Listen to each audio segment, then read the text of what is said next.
একটা কথা জিজ্ঞেস করবো ভাই, মৃত্যুর পরে কি সয় সম্পত্তি সব নিয়ে যাবা? তুই যত চাই বলিস, আমি গ্রামের মানুষদের এইভাবে দান করতে পারবো না। ঠিক আছে, তোমার জমি দান করতে হবে না, আমিও তো বাবার অর্ধেক সম্পত্তি পাবো, সেই সম্পত্তি আমি গরিবের মাঝে দান করে দেবো। এটা কিন্তু তোর বড় বাড়াবাড়ি হয়ে যাচ্ছে। বাড়াবাড়ি তুমি করছো, আমি না। গ্রামে থেকে গ্রামের মানুষের দুঃখ কষ্ট সহ্য করতে পারবো না। রিপন, এখনই গ্রামের মানুষদের খবর দিই, আমি সবার মাঝে জমি বিতরণ করে দিতে চাই। কিন্নি, তুমি কি বলছো? এ তো মহান ব্যক্তির কাজ, আপনি আমার স্বামী, আপনি যে সিদ্ধান্ত নেবেন সেই সিদ্ধান্তেই আমি রাজি। আমি জানতাম। চলো।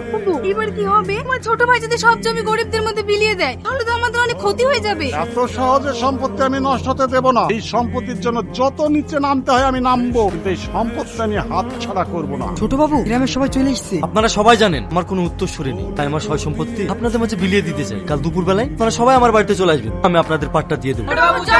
আপনাকে স্বামী হিসেবে পেয়ে আজ আমার নিজে নিজেকে অনেক গর্বিত মনে হচ্ছে। আজ হঠাৎ এই কথা বলছো কেন? দেখেন না, একই ছাদের তলায় দুই ভাই থেকেও আপনি শুধু গ্রামের মানুষের কথা চিন্তা করেন, কিন্তু আপনার বড় ভাই সবসময় চিন্তা করেন কিভাবে গরিব মানুষকে চুষে তার সম্পত্তি বাড়াবে।